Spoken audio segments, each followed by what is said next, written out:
इंसानी सभ्यता यानी ह्यूमन कल्चर की एक समस्या ऐसी है जिसको कोई भी इंसान आज तक हल नहीं कर पाया। वो समस्या ये है कि मर्द के क्या अधिकार होने चाहिए और औरतों के क्या अधिकार होने चाहिए। इसमें हमेशा से इन्फ्लेशन और डिफ्लेशन रहा है। इन्फ्लेशन कहते हैं कि किसी भी चीज़ का अचानक से बढ़ जाना, ऊपर हो जाना, और डिफ्लेशन कहते हैं किसी भी चीज़ का अचानक से गिर जाना। यानी या तो औरत को बिल्कुल मिल्कियत समझ लिया जाता है, अपनी प्रॉपर्टी समझ लिया जाता है। यानी जिस तरह इंसान जानवर पालता है, भेड़ बकरी गाय भैंस पालता है, उनको अपने फ़ायदे के लिए लाता है। जिस तरह जानवर के कोई अधिकार नहीं होते, उनको जहाँ चाहे वहाँ बेच सकते हैं, जैसे चाहे इस्तेमाल कर सकते हैं। इसी तरह मर्दों ने औरतों के बारे में भी समझ लिया।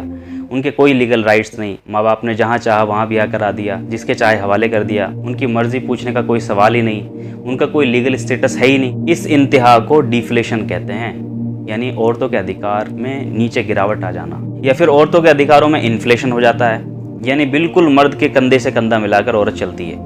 यानी औरत और मर्द के बीच में जो एनाटॉमिकल डिफरेंस है, जो फिजियोलॉजिकल डिफरेंस है, जो साइकोलॉजिकल डिफरेंस है, इन सारे डिफरेंसेस को पीछे छोड़कर बिल्कुल एक जैसा अधिकार। यानी मर्द अगर कमाने जाता है तो औरत को भी अधिकार हासिल होना चाहिए।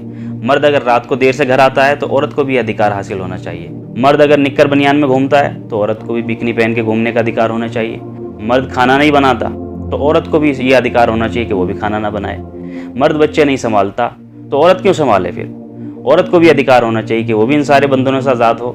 ये भी एक इंतहा है और इस इंतहा को इन्फ्लेशन कहते हैं। औरत के साथ ये इन्फ्लेशन और डिफ्लेशन का खेल हमेशा से चलता आ रहा है। आइए एक बार इतिहास पर नज़र डालें कि इतिहास में औरत की क्या स्थिति थी। पुराने ग्रीस यानी यूनान में लोगों का मानना ये था कि जितनी भी बीमारियां या बदकिस्मती आती हैं वो सारी की सारी एक पेंडोरा नामी औरत की वजह से आती हैं। धीरे धीरे ये अंधविश्वास इतना ज़्यादा फैलता चला गया कि औरत ज़ात को ही मनहूस और बदकिस्मत समझा जाने लगा और फिर धीरे धीरे उनके सारे अधिकार छीन लिए गए। उस ज़माने में यूनान के लोग एफ्रोडाइट और क्यूपिड नाम की दो देवियों की पूजा किया करते थे, जिनके बारे में ये मशहूर था कि इन दोनों देवियों के एक से ज़्यादा देवों के साथ संबंध थे, जिससे नतीजा ये निकला कि औरतों का एक साथ 3 मर्दों के साथ संबंध बनाना एक चलन हो गया और जिसकी वजह से पूरी दुनिया की सबसे बड़ी वेश्यावृत्ति ने जन्म लिया। यहाँ तक कि लोगों ने औरतों के साथ शादी करना बंद कर दिया और उनको सिर्फ एक इस्तेमाल की चीज़ समझा जाने लगा। रोमन सल्तनत में औरतों को प्रॉपर्टी में ज़्यादा हिस्सा दिया जाता था, जिसकी वजह से औरतें मर्दों से ज़्यादा अमीर हो गईं और औरतों ने अपना पैसा अय्याशियों में उड़ाना शुरू कर दिया और औरतों ने अपनी दौलत के दम पर मर्दों के अधिकारों की धज्जियां उड़ानी शुरू कर दी। फिर 184 ईसा पूर्व में रोम का सेंसर कैटो को नियुक्त किया गया। उसने सेंसर बनने के बाद औरतों की इज्जत के साथ खिलवाड़ को बिल्कुल सही ठहराया। यहाँ तक कि 106 बीसी में सिसेरो ने नौजवानों को थोड़ी और ढील देने की गुहार लगाई, जिससे नतीजा ये हुआ कि पुराने रोम में औरतों की इज्जत से खिलवाड़ की बाढ़ आ गई। सेक्सुअलिटी, नंगापन बिल्कुल आम हो गया और वहाँ के थिएटर न्यूडिटी के सेंटर बन गए। घरों को नंगे और भद्दे पोस्टर और पुतलों से सजाया जाने लगा। जिस्म फरोशी का धंधा फैलता ही चला गया। उस जमाने में फ्लोरा नाम का एक मशहूर स्पोर्ट्स हुआ करता था, जिसमें औरतों को जानवरों की तरह नंगा रेस में दौड़ाया जाता था। आज भी पुराना रोमन लिटरेचर नग्नता और अश्लीलता से भरा हुआ है। यूरोप के क्रिश्चियंस का मानना यह था कि औरत ज़ात जो है वो पाप की जननी है। जितनी भी बुराइयां हैं उन सब की जड़ ये औरत है। उनका ऐसा मानना था कि ईव ने बहकाया एडम को और जिसकी सज़ा गॉड ने उनको ये दी कि उनको दुनिया में भेज दिया गया। अब दुनिया में आकर उनको मुसीबतों का सामना करना पड़ता है, परेशानियां उन पर आती हैं, तो सबकी जड़ जो है ये औरत है। और उस ज़माने में तमाम बीमारियों का, हादसों का और सभी बदकिस्मतियों का जिम्मेदार औरत ज़ात को समझा जाता था। दूसरी चीज़ जो वो मानते थे वो ये थी कि एक मर्द और एक औरत के बीच में सेक्स और रिलेशनशिप अपने आप में एक गंदा काम है, बल्कि शादी से परहेज़ करना और इस चीज़ को अवॉइड करना एक प्योर लाइफ का सिंबल होता था, एक रिलीजियस लाइफ और एक अच्छे कैरेक्टर की पहचान मानी जाती थी। जो औरतें शादी करती थी उन्हें प्रॉपर्टी खरीदने और बेचने का कोई अधिकार नहीं होता था। यहाँ तक कि अपने खर्च पूरे करने के लिए उन्हें नौकरी करनी पड़ती थी और जो इनकम भी उनको होती थी उसमें भी उनका कोई अधिकार नहीं होता था। सन 1882 में आकर the married woman property act बनाया गया, तब जाकर शादीशुदा औरतों को ये अधिकार हासिल हुए हैं। उससे पहले उनको कोई अधिकार हासिल नहीं थे। अगर कोई चर्च का अधिकारी शादी करता था उस ज़माने में तो उसको अपनी बीवी से अकेले में मिलने का कोई अधिकार नहीं होता था। और अगर उस ज़माने में चाहे रिश्तों में कितनी ही खटास क्यों ना हो, औरतों को तलाक की बिल्कुल भी इजाज़त नहीं थी। सिर्फ एक शर्त में तलाक हो पाती थी कि तलाक के बाद मर्द और औरत कभी दोबारा से शादी नहीं करेंगे और अलग होने के बाद उन्हें भिक्षु, नन और फादर की तरह जिंदगी बितानी होगी। पुराने अरब में तो बच्चियों के पैदा होने के बाद उनका सगा बाप उनको जो है ज़मीन में दफना दिया करता था, उन पर मिट्टी डाल दिया करता था, गड्ढा खोद के। और उस ज़माने में औरतों के कोई अधिकार नहीं हुआ करते थे। यहाँ तक कि दो आदमी अगर देख रहे हैं कि एक प्रेग्नेंट औरत जो है वो चलती हुई आ रही है और उनमें आपस में शर्त लगी है कि बताओ इसके पेट में लड़का है या लड़की है, उन्हें कोई डर नहीं होता था, वो जाकर उसका पेट फाड़ दिया करते थे अपनी शर्त, एक छोटी सी शर्त के लिए।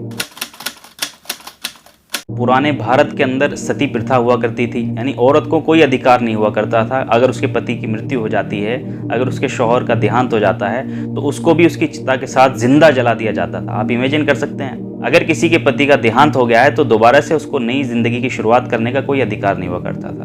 और ये चीज़ें तो आपको आज भी गाँवों में देखने को मिलती हैं कि औरतों को अपने पति के साथ ऊपर चरपाई पे बैठने का भी अधिकार नहीं हुआ करता था। औरतें नीचे बैठा करती थी और आदमी ऊपर। आदमी पहले खाना खाते थे और औरतों को बाद में मौका दिया जाता था खाना खाने का। और प्राचीन भारत में तो एक समुदाय की औरतों को छाती ढकने की इजाज़त नहीं हुआ करती थी, उनको कोई अधिकार नहीं हुआ करता था।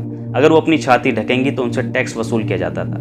अधिक जानकारी के लिए आप YouTube पर द मूलाक्रम द ब्रिज टैक्स करके आप सर्च कर सकते हैं, उस पर एक डॉक्यूमेंट्री होगी, आप उसको देख सकते हैं। ये तो पुराने ज़माने के एग्जाम्पल्स हैं, लेकिन मौजूदा दौर में भी औरत का स्टेटस कोई बहुत ज़्यादा अच्छा नहीं है। ईव टीजिंग के केसेस, एसिड अटैक के केसेस और बलात्कार की बढ़ती संख्या इस बात का सबूत देती है कि इस दौर में भी औरत के साथ नाइंसाफ़ी होती है। TBS न्यूज़ वेबसाइट के मुताबिक 7,34,630 बलात्कार हुए सिर्फ अमेरिका के अंदर, और उनमें से सिर्फ 3% लोग ऐसे हैं जिनको सज़ा हुई है, बाकी 97% आज़ादी से घूम रहे हैं।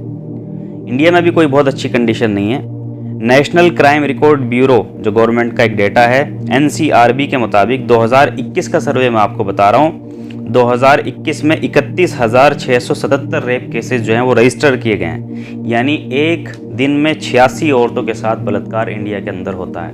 इसके अलावा अनगिनत ऐसे केसेस हैं जो रिकॉर्ड में भी नहीं आते। यूरोप में आज़ादी इस कदर बढ़ गई है कि एक औरत कई मर्दों के साथ अवैध संबंध जो है वो बनाती है और बिना शादी के जो है आपस में रहते हैं, फिर बच्चे भी पैदा होते हैं। नतीजा ये निकलता है कि जब तक औरत जवान होती है, खूबसूरत होती है, तब तक मर्द उसके साथ रहता है, और जब वो बूढ़ी हो जाती है, उसके चेहरे पर झुर्रियाँ आनी शुरू हो जाती हैं, उसको जब सपोर्ट की ज़रूरत होती है, उस वक्त मर्द उसको अकेला छोड़ जाता है। अब कंडीशन ये है कि अमेरिका के अंदर 40% बच्चे जो पैदा होते हैं वो बोर्न विदाउट वेडलॉक, यानी बिना शादी के जो है वो पैदा होते हैं। जब वो बिना शादी के पैदा होते हैं तो बाप उनकी जिम्मेदारी उठाने के लिए तैयार नहीं होता, अकेले माँ को निकलना पड़ता है उनकी जिम्मेदारी उठाने के लिए। और जब इतनी सारी माएँ जब आपस में निकलती हैं काम करने के लिए, उनको काम नहीं मिलता, उनको इस्तेमाल किया जाता है। अकेले अमेरिका के अंदर $57 बिलियन की इनकम है सिर्फ पोर्नोग्राफी से। यानी ये वो कोटा है जो तमाम स्पोर्ट्स का मिलाकर एक तरफ रख दीजिए और पोर्नोग्राफी की इनकम एक तरफ रख दीजिए। इतनी बड़ी इनकम जो है वो सिर्फ महिलाओं का शोषण करने के बाद। ये है वो प्रॉब्लम जिसका सॉल्यूशन इंसान आज तक नहीं कर पाया, क्योंकि इंसान या तो मर्द होता है या औरत होती है। अगर मर्द कानून बनाता है तो उसको औरत के एहसासात, औरत के जज्बात का कोई अंदाज़ा नहीं होता, वो अपने हिसाब से कानून बनाएगा। और अगर औरत कानून बनाती है तो उसको मर्द के एहसासात, मर्द की फीलिंग्स, मर्द के जज्बात की कोई परवाह नहीं होती, ना उसको उस चीज़ का अंदाज़ा होता, वो अपने हिसाब से कानून बनाती है। इसलिए कभी इन्फ्लेशन हो जाता है, कभी डिफ्लेशन हो जाता है। इसका सॉल्यूशन क्या है? ये जो इस वक्त पूरी दुनिया में इन्फ्लेशन और डिफ्लेशन हो रहा है, इसका सॉल्यूशन सिर्फ ये है कि कानून उसका चलना चाहिए जिसने मर्द और औरत को पैदा किया है। वो ऐसे कानून बताएगा कि जिससे ना इन्फ्लेशन होगा ना डिफ्लेशन होगा, बिल्कुल बैलेंस हो जाएगा। आइए जानते हैं इस्लाम क्या कहता है औरतों के हुकूक के बारे में, औरतों के स्टेटस के बारे में। इस्लाम कहता है कि मर्द और औरत बिल्कुल बराबर हैं, लेकिन बराबर होने का मतलब ये नहीं कि दोनों एक जैसे हैं। दोनों के जिस्म में एनाटॉमिकल डिफरेंस है, फिजियोलॉजिकल डिफरेंस है, साइकोलॉजिकल डिफरेंस है। इसके ऊपर हमने एक वीडियो भी बनाई थी जिसका डिस्क्रिप्शन हम लिंक में दे देंगे, आप ज़्यादा जानकारी के लिए उसको देख सकते हैं कि एक मर्द और एक औरत की जिस्म में क्या क्या फ़र्क होता है, उसकी क्या क्या जिम्मेदारियाँ होती हैं। इस्लाम ने औरत पर कोई आर्थिक बोझ नहीं डाला है, कोई फाइनेंशियल ऑब्लिगेशन नहीं लगाया है, बल्कि आर्थिक जिम्मेदारी मर्द के ऊपर डाली गई है। शादी से पहले बाप और भाई की जिम्मेदारी होती है औरत के खर्चे पूरे करने की, और शादी के बाद शौहर यानी पति और उसके बेटे की जिम्मेदारी होती है उसके खर्चे पूरे करने की। अब ये सवाल होता है कि अगर किसी का बाप भाई ना हो, ये शौहर और बेटा ना हो, तो वो क्या करे? तो उसके लिए इस्लाम ने ज़कात सिस्टम रखा है। इलाके के लोगों से, उस एरिया के लोगों से उनकी इनकम का 2.5% हिस्सा जो है वो लिया जाएगा और उस सब को कलेक्ट किया जाएगा। उस पैसे में, उस माल में, उस बच्चियों का, अनाथ बच्चियों का या फिर विधवा औरतों का जो है हक है, उससे वो अपने खर्चे पूरी कर सकते हैं। लेकिन अगर उससे उनके खर्चे पूरे नहीं होते हैं, ज़रूरतें ज़्यादा होती हैं और वो अपना काम करना चाहती हैं, जॉब करना चाहती हैं, तो बिल्कुल कर सकती हैं। कुरान की कोई आयत उनको जॉब करने से और बिजनेस करने से नहीं रोकती, बल्कि कुरान ने एक क्राइटेरिया बता दिया है, एक दायरा बता दिया है कि इस दायरे के अंदर रहकर आपको बिजनेस करना है। वो दायरा ये है कि आपको हिजाब में रहकर, हिजाब की पाबंदियों को फॉलो करते हुए आपको बिजनेस करना है। हिजाब में रहकर एक बच्ची अच्छी डॉक्टर हो सकती है, अच्छी इंजीनियर हो सकती है, अच्छे पायलट हो सकती है, अच्छी टीचर हो सकती है, एक अच्छी बिजनेस वूमेन हो सकती है। बिजनेस के बारे में भी एक क्राइटेरिया बता दी गया कि कोई हराम बिजनेस नहीं होना चाहिए, कोई शराब का, जुए का, सट्टे का, नशे का या अश्लीलता का, बेहयाई का, बेशर्मी का कोई काम नहीं होना चाहिए। कोई ऐसा बिजनेस नहीं होना चाहिए जिससे समाज में बिगाड़ पैदा होता है। और मर्द और औरत का वहाँ पर आपस में मिक्सअप नहीं होता है, तो वहाँ पर औरत बिजनेस कर सकती है। और शादी औरत के लिए इतनी आसान बना दी गई। शादी के मौके पर सिर्फ 3 खर्चे हैं। पहला खर्चा महर, वो महर लड़का देगा लड़की को, यानी डावरी जो होती है वो लड़का देता है लड़की को, इसमें लड़की का कोई भी खर्चा नहीं है। दूसरा खर्चा शादी के मौके पर, निकाह के मौके पर जो मिठाई तकसीम होती है वो भी लड़के के ऊपर खर्च डाला गया है। और तीसरा खर्चा अगले दिन रिसेप्शन का, वो भी लड़के के ऊपर खर्चा डाला गया है। लड़की के ऊपर शादी में एक भी पैसे का खर्च का बोझ जो है वो नहीं रखा गया है। इतना आसान शादी का सिस्टम उसमें दिया गया है। शादी कर सकती हैं लड़कियां, अपनी मर्जी के मुताबिक ज़िंदगी बिता सकती हैं। इस्लाम में निकाह लड़की की बिना इजाज़त के नहीं हो सकता। अगर लड़की की मर्जी नहीं है, पहले उससे पूछी जाएगी, बल्कि पहले लड़की से पूछा जाता है कि आपकी मर्जी है, आपका निकाह फलां लड़के के साथ किया जा रहा है, क्या आपने कबूल किया है, क्या आपकी मर्जी है उसके अंदर। अगर उसकी मर्जी है तो निकाह होगा, अगर उसकी मर्जी नहीं है तो दुनिया का कोई माई का लाल उसका निकाह नहीं करा सकता, उससे ज़ोर ज़बरदस्ती नहीं कर सकता। आमतौर पर ये बात लोगों को मालूम है कि तलाक देने का अधिकार सिर्फ मर्दों को होता है, लेकिन ये बात मैं आपको बताता चलूँ कि तलाक का हक औरतों को भी होता है। उसको खुला कहते हैं, यानी महिला तलाक कहते हैं उसको। अगर कोई औरत शादी करती है और उसका पति उसके अधिकार पूरे नहीं कर रहा है, उसके हकूक़ अदा नहीं कर रहा है, तो वो औरत शहर काजी के पास जा सकती है जिसने उसका निकाह पढ़ाया था, और उससे कंप्लेन कर सकती है कि आपने मेरा निकाह फला फला टाइम पर किया था और मेरा शौहर, मेरा पति मेरे हकूक़ अदा नहीं कर रहा है, मेरे अधिकार मुझे नहीं दे रहा है। तो खुला में क्या होता है? खुला में ये होता है कि काजी जो है एक लेटर भेजेगा और शौहर से मिलेगा, उसके पति से मिलेगा, या फिर अपना कोई नुमाइंदा भेजेगा और वो बताएगा कि आपको 3 महीने का कोई पीरियड दिया जा रहा है या 1 महीने का एक टाइम पीरियड दिया जा रहा है, और इसके अंदर आप अपने अंदर सुधार लाइए। अगर आप औरत के अधिकार नहीं दे रहे हैं तो आपका निकाह ख़त्म कर दिया जाएगा, और उसके बाद औरत जहाँ चाहे वो निकाह कर सकती है, वो पूरी तरह से आज़ाद है। अगर औरत बेटी के रूप में होती है तो पैगंबर मोहम्मद साहब ने बताया कि अगर किसी के पास 2 बेटी होंगी या 3 बेटियां होंगी और उसने उसकी अच्छी परवरिश करी तो वो जन्नत में ऐसे रहेगा जैसे ये 2 उंगलियां हैं। और दूसरी जगह ये बताया कि अगर किसी के पास 2 बहनें या 3 बहनें होंगी और वो उनकी अच्छी परवरिश करेगा तो वो और मैं जन्नत में ऐसे रहेंगे जैसे ये 2 उंगलियां हैं। कुरान में सूरह नूर के अंदर पराई लड़कियों को नज़र उठा के देखना भी हराम करार दे दिया गया है, ताकि आपकी बहन और आपकी बेटियां बेखौफ होकर जो है बाहर घूम सकें। यह है कुरान में बेटियों का मकाम। एक व्यक्ति पैगंबर मोहम्मद साहब के पास आते हैं और पूछते हैं कि मैं सबसे अच्छा व्यवहार किसके साथ करूं? तो आपने कहा कि अपनी माँ के साथ, फिर कहा कि उसके बाद, फिर कहा कि माँ के साथ, फिर पूछा दोबारा से कि उसके बाद किसके साथ करूं? फिर कहा कि माँ के साथ, यानी 3 बार आपने कहा कि अपनी माँ के साथ सबसे अच्छा बर्ताव कर।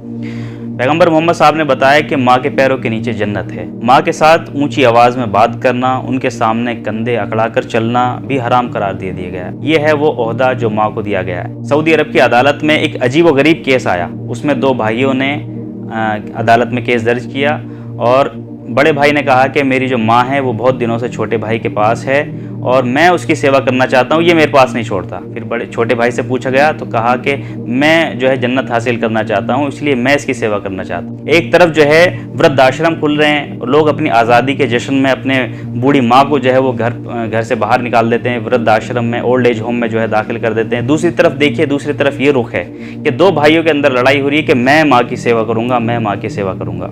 ये है इस्लाम में माँ का मकाम। अब अगर कोई औरत बीवी के रूप में होती है तो उसके अधिकार हम आपको बता चुके हैं। पैगंबर मोहम्मद साहब ने बताया कि सबसे अच्छा व्यक्ति वो है जो अपनी बीवी के साथ अच्छा बर्ताव करता है, और अगर पति को कोई बात बीवी में अच्छी नहीं लगती तब भी उसके साथ भले तरीके से ज़िंदगी बिताने का हुक्म दिया है। कुरान में औरत को बाप की प्रॉपर्टी में भी हिस्सा है, भाई की प्रॉपर्टी में भी हिस्सा है, पति की प्रॉपर्टी में भी हिस्सा है और बेटे की प्रॉपर्टी में भी हिस्सा है। ये है वो अधिकार जो इस दुनिया को बनाने वाले ने आपको दिए हैं, और ये अधिकार जहाँ जहाँ लागू होंगे वहाँ से औरतों के ऊपर जुल्म ज्यादती खत्म होनी शुरू हो जाएगी। इस्लाम ही सबसे पहला मजहब है, इस्लाम ही सबसे पहला रिलीजन है जिसने औरतों के अधिकार के बारे में बात की है। आप सर्च कीजिए कि किन कंट्रीज के अंदर सबसे ज्यादा बलात्कार होते हैं, औरतों के साथ शोषण होता है। आप सर्च कीजिए कि किन कंट्रीज में ओल्ड एज होम ज्यादा बढ़ते जा रहे हैं और किन कंट्रीज में ओल्ड एज होम है ही नहीं। आप सर्च कीजिए किन कंट्रीज़ में औरतों की इज्जत होती है और किन कंट्रीज़ में सिर्फ उनको हवस की निगाह से देखा जाता है। आपके सामने दोनों मॉडल मौजूद हैं। एक यूरोप का मॉडल है जिसमें औरतों की आज़ादी के बारे में बात की जाती है, और एक इस्लाम का मॉडल है जिसमें औरतों की आज़ादी के बारे में बात की जाती है। और इन दोनों मॉडल से क्या नतीजे निकलते हैं और समाज को इस वक्त कौन से मॉडल की ज़रूरत है।